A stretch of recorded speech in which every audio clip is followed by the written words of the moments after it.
Let's look at declaring and assigning variables. And this is in your scripting basics. You can look at the variables.php file itself. And in the editor, we have the actual PHP code here. Looks very similar to what we have in the output.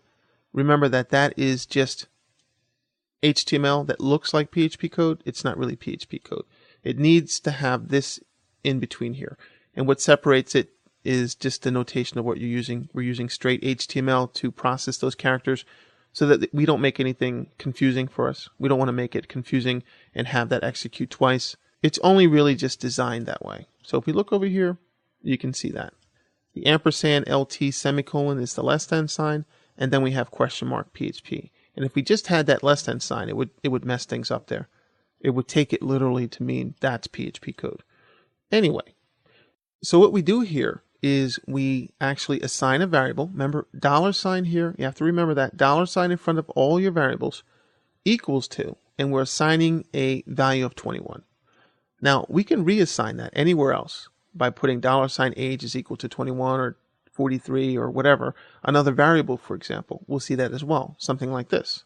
Down here, we can add things together. This will be 17.5. We can assign decimal place values. We can work with Booleans, which are true or false values, which are very important. Everything has a $sign. We can work with strings in the double quote or single quote. I'll explain the differences. We'll do a lot with strings. And you get the idea. You can separate a name out, whatever variable you want, take it literally to mean whatever that is. So this has a space in between. If we put these two together in another assignment somewhere, we'll see that more in strings, then there would be no space in between because these two don't have spaces there. So it's taken literally. All right, so we can actually uncomment this as well. That's basic assigning variables. You don't have to worry about declaring anything. Once you start to use it straight away, then it's just assigned. In other languages, you might have to assign something, and you need to declare it first, and then you'll get a syntax error if you don't declare it. Well, it works just like you would expect with JavaScript and even what you've done with ActionScript. But in the C world and C++ and things like that, C# or Java, you have to declare something in the professional programming languages. Well, this is professional as well, but it's not the more detailed, hardcore programming languages. So you don't have to declare it. But also note that when you work with something here, these variables are only accessible from this particular page. We're not dealing with functions yet, and we don't have to worry about global variables yet. That's something else. But it's only accessible in this page. Keep that in mind. We have another page, we can't see these variables. I'll explain all of that later. But to continue, one little extra piece here. Now, we do print these values out. That just echoes it to the actual web page there that gets sent back to the browser. You can use echo or print. One little tricky thing we'll see more than a couple times later to help us out in keeping our code very small and efficient is the double $sign here. You know that we can assign $day to a text value of Tuesday, a string value of Tuesday.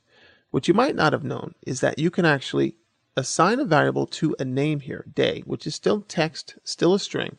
And when you put the double $sign, what it does is it takes this value and sticks it, this value here, day, and sticks it here.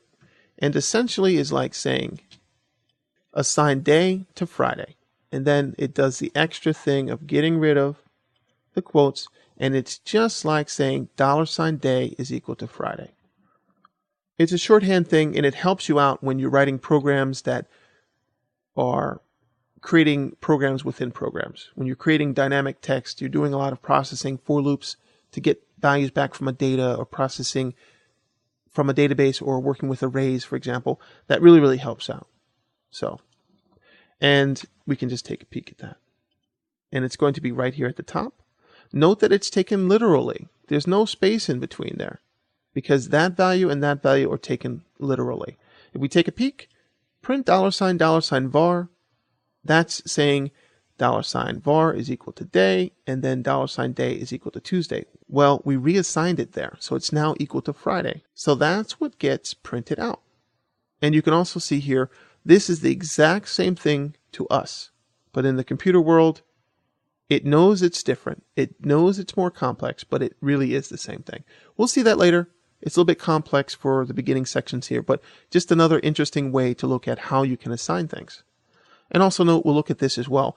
This would unset that variable. When you do this up here, all of this here, when you actually assign something on these other lines, you're actually setting a variable.